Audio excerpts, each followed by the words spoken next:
Here's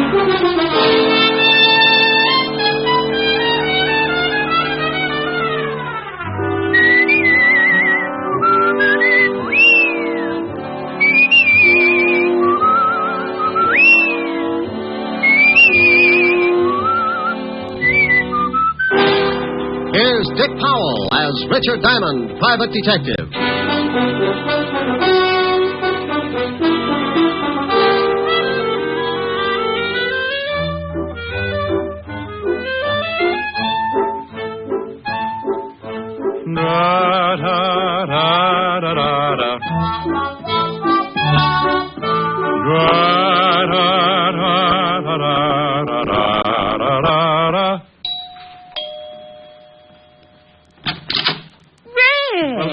Baby. Why, what in the world are you so happy about? Why aren't you at the office?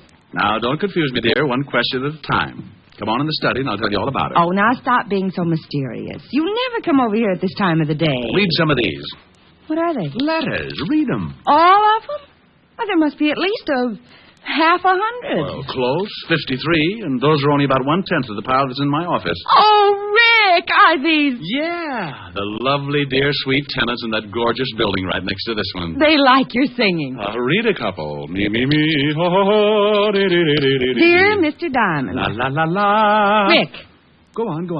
Well, stop sounding like a whole quartet. All right. Dear Mr. Diamond, I live in the building across the way from Miss Asher's apartment. Right over there. At least once a week, I sit in my living room and listen to the sounds of your melodious voice. Last week, however, I waited for 7 straight days, but without result. You did not sing. Please, Mr. Diamond, for the sake of my family, continue to sing at least once a week. I'm beginning to nag my husband, and yesterday I took the rubber bone away from my French poodle. Everybody shall be exalted. You see, it's getting to be a real problem with me, and if you want to save me the $25 a day, I would have to pay my psychiatrist. Sing. Yours expectantly, Mrs. Louise Cartwright. Rick, are they all like this? Well, certainly not. Some of them are really desperate. Now, here's the one I saved out. Read this one if you really want to get a charge. Me. My dearest Mr. Diamond. Go on. I have been listening to your beautiful singing. What? What do you mean, what? What you just read. I've been listening. No, the last part. Your beautiful singing? Yes, I'm in a enchanted evening. Oh, you show off. Go on, finish it now, finish it. Well, she's been listening to your beautiful singing. Oh, yes. And many times I've seen you going into Miss Asher's apartment, and I think you are as beautiful as your voice. Oh. Well. Now, you said that. Turn off the steam and read the last part. I wouldn't miss it. Last week, I waited and waited, but you didn't sing. Everybody shall be exalted. I know you were in Miss Asher's apartment, and you certainly had the chance. If Miss Asher is the one that won't let you sing, come over to my apartment. I have a piano, and I just love it. 977 Park, apartment 303. Signed, your most ardent fan, Ellen.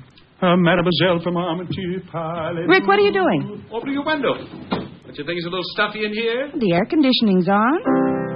Rick, now stay away from that piano. No, I knew it. Ellen's right. You really don't want me to sing. At 11 o'clock in the morning? No. I want you to sing tonight when it's more romantic. Oh, shame on you.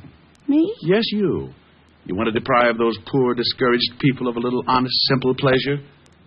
You want that woman to take her dog's bone away again? You idiot. Oh, no telling what'll happen. Those people might not leave their apartments for days. It'll get to be like a prison camp. Think of it. No food. They won't leave the building even to go out and get an orange or a lime or something. And you know what? What?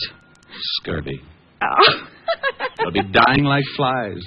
Well, go on. What's the matter? Dying like flies. I wonder who thought up that bright little simile. I've got a big green fly in my office that so totally carries a man-swatter. Oh! Well, you think it's funny, do you? Think what'll happen if those poor people stay in that building, withering up with scurvy, you fiend. I know it. Yes. It's just that, well, I don't want to share your tonsils with anyone. I'm selfish. Me. You're more than that. You're antisocial. All right. All right. You mean? Yes. Sing. Stout fellow. 101 pounds of fun. That's my little honey bun. Rick. Yes? Did you hear something? Oh, I think so. Try it again. All right. 101 pounds of fun. That's... Rick. Yes. I heard it. That's that grouch. Rick, Yes. there's an enemy in the camp. But what do we do? We can't just let those people die over there. Sing him. You mean? Yes. Sing. It's your duty. You're right. It's no longer a matter of personal pride. I must defeat the grouch at all cost. For those 1,000 starving tenants. 1,000? Big rooms. Stand back. Good luck. Thank you. You are my sunshine. You are my sunshine. You are my sunshine. You are my sunshine. He's You are my weakening. sunshine. You are my sunshine. You are my sunshine. Sunshine. He's sunshine. nearly down. You are my sunshine. You are my sunshine. You are my sunshine. You are my There he sunshine. goes. You are my sun. Rick, Victory? decidedly. Bull Run was never like this. All right. Now sing Honey Bun and save those poor people. 101 pounds of fun. That's my little honey bun. Honey bun. Rick! Good grief.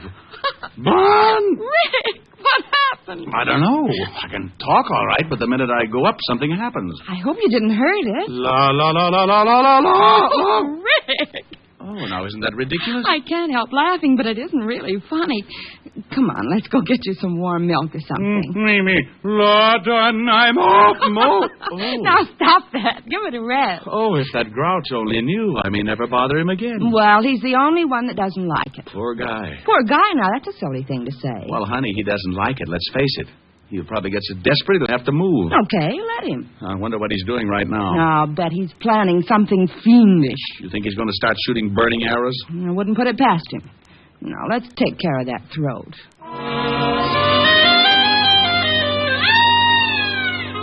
Well, sometimes silly things like that happen. I come on like a big baritone and lose my voice. Helen has to feed me hot lemon juice and honey for about 3 hours, and the grouch across the way in the next apartment starts thinking up the 10 best ways to eliminate Diamond. Think I'm kidding? Well, let me tell you. I didn't know it then, but that fast course of You Are My Sunshine with my own lyrics started more trouble than a hopped-up mouse in a herd of elephants.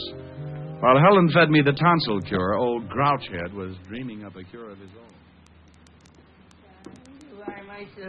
What am I going to do? I work in the daytime, try to sleep at night. He sings at night.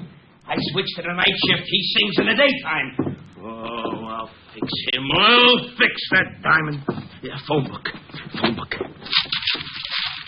Detectives. Private detail. Look at that. Richard Diamond, private detective. Full-page ad. Wouldn't you know it? Now, look at that slogan. Whoever you are, whatever you do, if you're too dead to walk, we'll come to you. Ugh. Must be other detectives in here. Oh, here's one. Pat Kosak. You are my sunshine, eh? Oh, Diamond, I'll fix you. I'll fix you good. Yeah. Is this Pat Kosak? Yeah, for employment. Haven't I heard of you before? I doubt it. Probably that shamus in Frisco. He's always stealing my stuff. Well, my name is Ernest Lumpkin. Happy Halloween, Mr. Pumpkin. No. Lumpkin. Okay. What can I do for you? Well, I've got a problem. It concerns another person in your line of work. You mean another shamus? Yes, he sings. You mean Diamond? Oh, is he a friend of yours? A competitor isn't a friend. Diamond gets more clients than anyone in the business, so he isn't even a competitor. He's a capitalist. He can advertise. People go to him instead of me. I hate him. Oh, Mr. Koslak, you're not alone. The name's Kosak, Mr. Dumpkin. Lumpkin. Lumpkin Dumpkin. You want to hire me? But you don't even know what I want you to do. Can you pay me $50 a day? If you can do the job in one day. For $50, I'll steal a Chrysler building and bring it over to you on a motor scooter. What's your address? 977 Park Avenue. And hurry.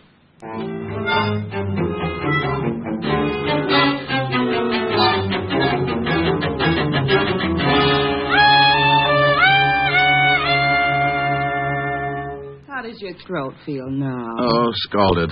I'll be eating Zymol troches for a week. Oh, now it wasn't that hot. Wasn't it? Honey, that lime water was so hot Alibaba could have boiled his 40 thieves in it. Well, your speaking voice is all right. Oh, well, I think I've swallowed a bear rug. Where are you going? Well, I can't sing, and I'm going to see you tonight anyway, so I think I'll drop down to the 5th Precinct and drive Sergeant Otis out of his mind. Oh, Rick, that poor man. He called up last week when Lieutenant Levinson was looking for you, and he sounded like he was dying, and you were responsible. Honey, when Otis dies, everybody will be running around in spaceships. He got through the Stone Age all right, didn't he? Bye. I left Helen, headed for the 5th Precinct Police Station. It was one of those good afternoons. The sun was leaning on 3 o'clock, and now and then a cool breeze would sail through my sinus and pump my lungs full of that easy, good-to-be-walking-around feeling. I had just about everything. Good job, good girl, and a 4-0 report from my insurance company. When I reached the station, I hopped up the steps and bounced into the squad room. Sergeant Otis was sitting over in the corner, making out the weekly report for the commissioner. Hello, Otis. Oh. What do you want, Shamus? Well, really nothing. I just came by to see if I could borrow one of your shoes. I'm going sailing. Oh, that's very funny.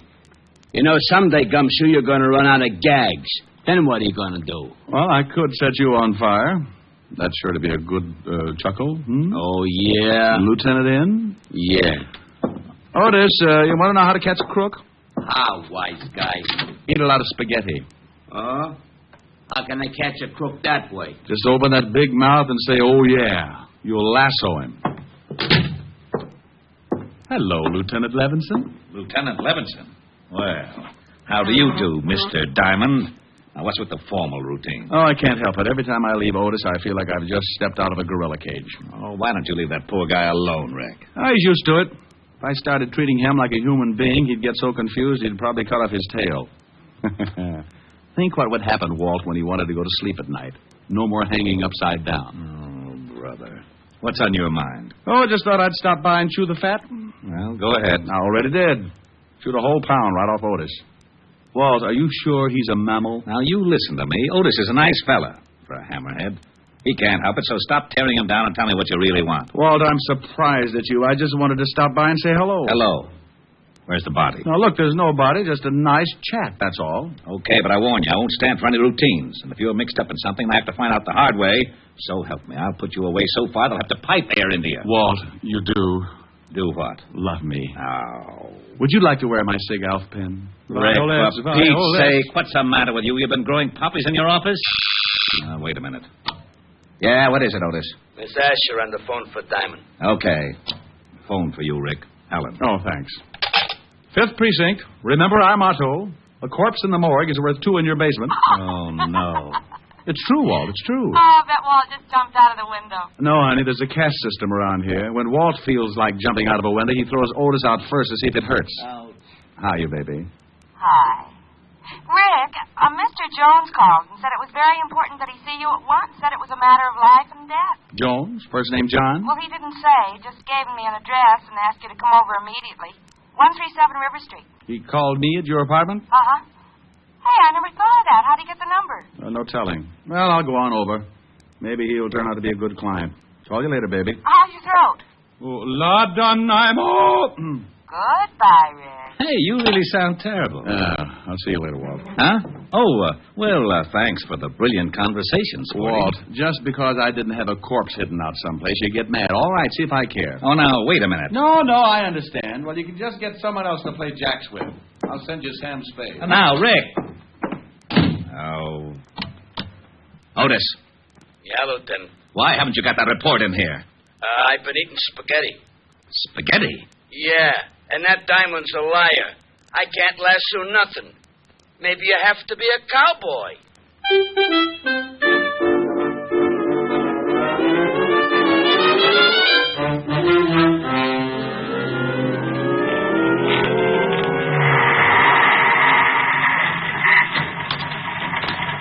Thanks, Gabby. Keep the change.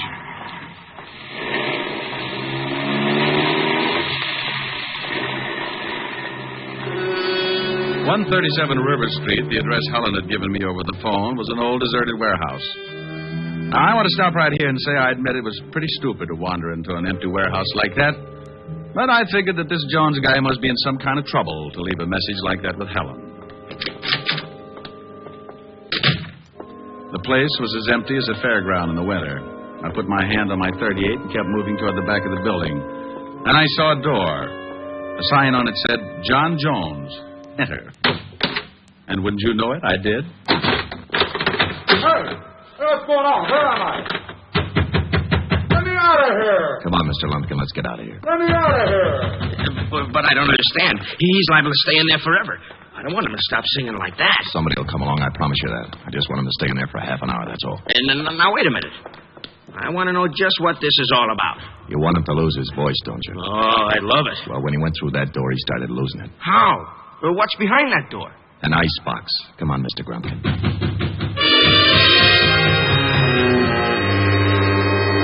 Well, that's exactly where I was, in an ice box.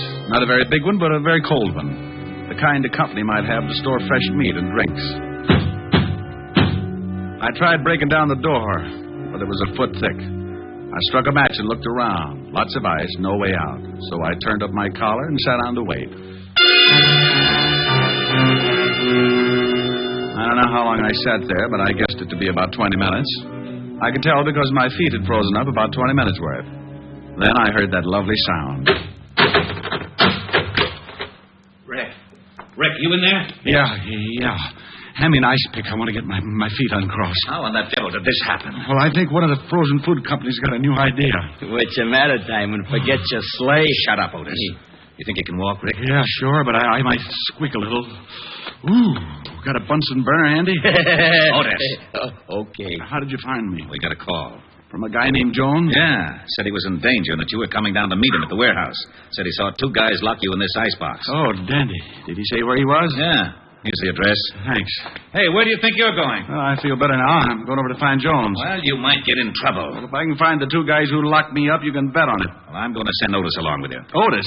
I thought you wanted me to keep out of trouble. Oh, now, wait a minute. I can keep you out of trouble, Diamond. Oh, Otis, you couldn't find an elephant in an elevator. But come on and bring your head with you.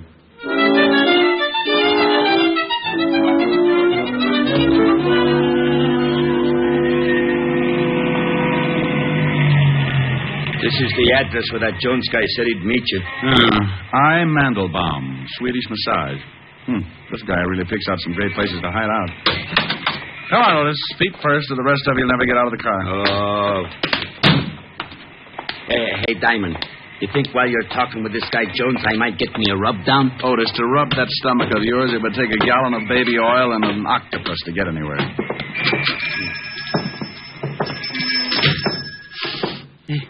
Hey, it smells kind of good, don't it?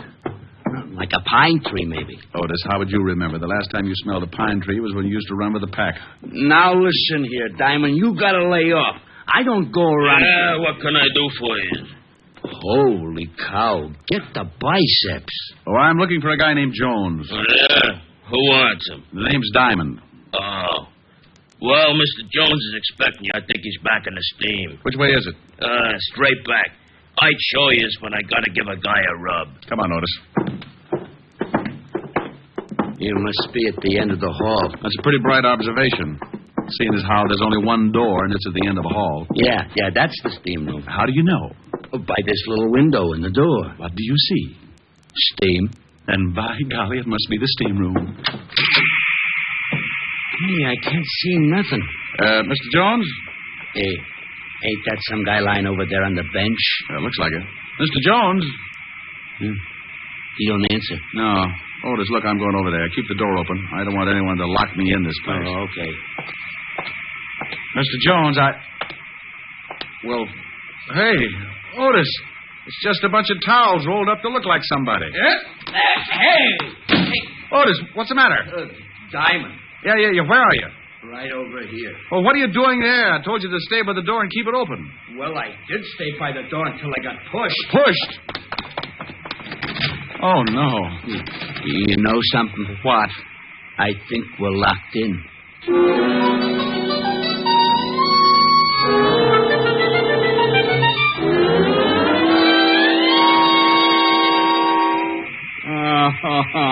Oh, shut up, Otis. But I don't feel so good. What are we going to do? Oh, why don't you be happy? It's the only chance you'll ever get to sweat off some of that blubber. Yeah, you want I should look like one of them atrocity pictures? Otis, you could lose 300 pounds and still weigh in with King Kong. Yeah, there's no time to get nasty. Well, relax. Read a magazine or something. What do you mean? Just what I said. Read a magazine.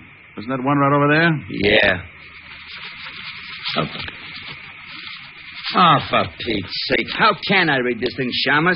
The pages is all stuck together. You couldn't read the first line of an eye chart anyway. Just look at the pictures and shut up. Okay. Hey! What's the matter? This magazine. Take a look at this. What is it? It's one of them movie magazines, Movie Stars Parade. So what? Well, get a load of these pictures. Ain't that you? Let me see. Well, how about that? Some guy acting like Richard Diamond, private detective. Well, it looks like you. No, it's that Powell guy, that actor. Tear it up. Oh, no, it's a good magazine. Give me that. Oh, hey, what'd you do that for? If it hadn't been for that juvenile, I could have been in pictures myself. Now try kicking in that little window again. It's no use. That glass must be bulletproof. Oh, swell. First an icebox and now a steam bath. I'm going to start thinking I'm in California. Well, don't just sit there sweating. Do something. My uniform's shrinking. Well, maybe now it'll match your head. I just can't figure this. If someone wants to get rid of me, why did they do it the old-fashioned way? Oh, don't say that. How long do you think we've been in here? I don't know. Hey, Diamond. Yeah? My socks just disappeared. Well, go kick on the door again. It's your turn. I don't think I can make it. We've been in here for days. Hey, look at your watch. It's all steamed up. I can't tell. You think there'll be anything left? Just your shoes, Otis. It'll take a blast furnace to get rid of those. Oh, wait a minute. What's the matter? I thought I heard somebody outside. Yeah? Hey, help! Help! Shut up. Hey, what's going on in here? Who closed the bolt on the door? We're saved? Would you mind helping us out, old man? We seem to be a little limp. Hey, where's Mr. Jones? Hey, what are you doing in here with your clothes on? Trying to get him steam cleaned. Oh, fresh air. Now, would you two guys mind telling me what this is all about? Maybe you better tell us, Buster. I don't know what you mean. Who locked the door on us? How do I know? I give a guy a rub. When I come back, I find the door bolted. Hey, where's Mr. Jones? You sure he was in the steam room? Sure. He comes in and says he wants a steam. You should show up. I should send you back. I told him I was going to give a rub to stay as long as he liked. Did he ask you how long the rub would be?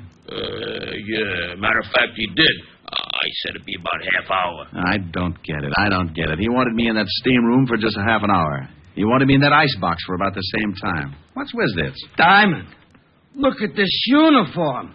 Oh, I think it's lovely, Otis. You should always wear knickers.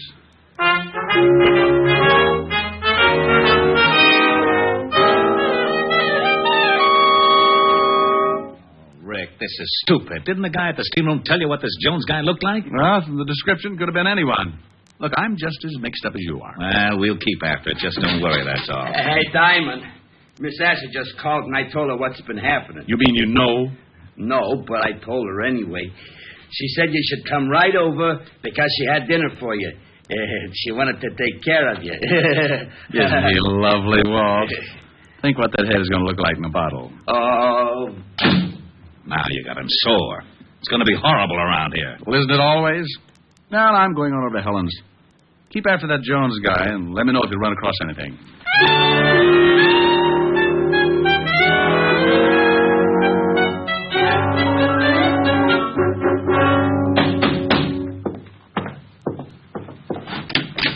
How are you, Mr. Klumpkin? Lumpkin. Okay, how are you? Come in. Well, what happened at the steam bath? Diamond and a friend boiled for a while. You think it did the trick? Look, when Pat, Cossack. Yeah, Cossack. Well, when I do anything, the results are guaranteed. I just tailed Diamond from the station. He went into his girlfriend's apartment across the way. Oh, goody. Let's see what happens tonight. I'm staying home from work just to hear him not sing. Yeah. About my $50. Oh, look, he's never in that apartment more than 10 minutes before he starts singing. If he goes over 15, you get your 50. Come on. What are we going to do? Raise the window. I don't want to miss the lovely silence when he opens that big bazoo.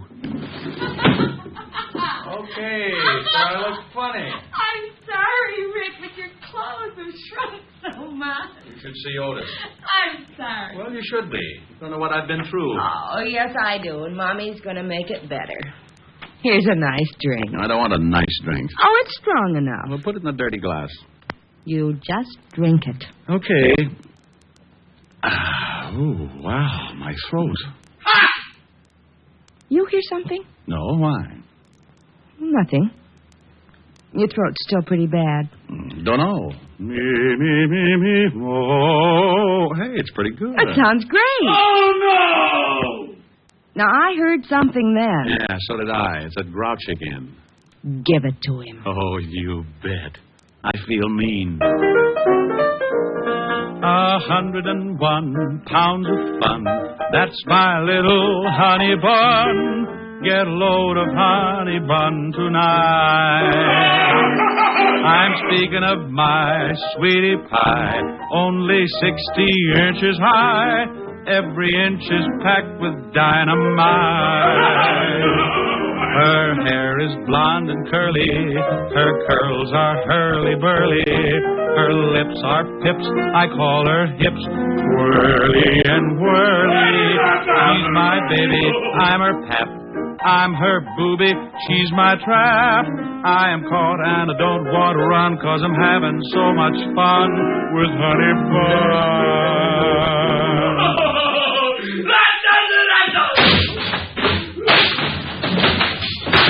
What's going on over there?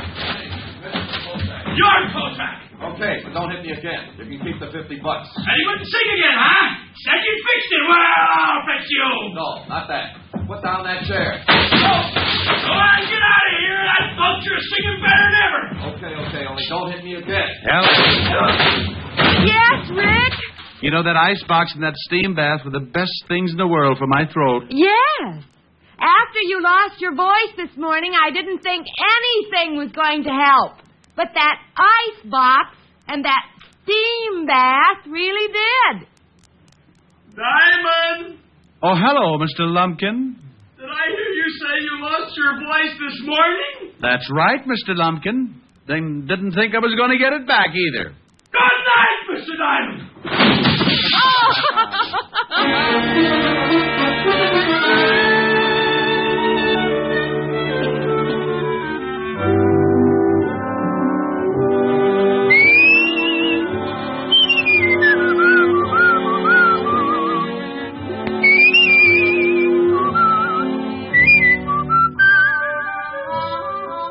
You have just heard Richard Diamond, Private Detective, starring Dick Powell. Helen was played by Virginia Gregg, Lieutenant Levinson by Ed Begley.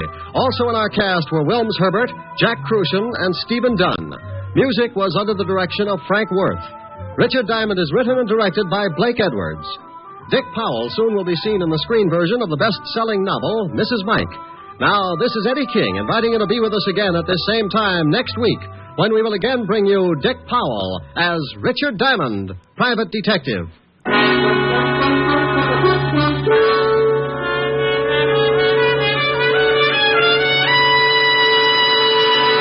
Saturday night brings some of the week's best radio entertainment when you tune for the stars on NBC. Stay tuned every Saturday for a great lineup of programs, including Hollywood Star Theater, Ralph Edwards' Truth or Consequences, Your Hit Parade, A Day in the Life of Dennis Day, The Judy Canova Show, and Grand Ole Opry. All the best on NBC.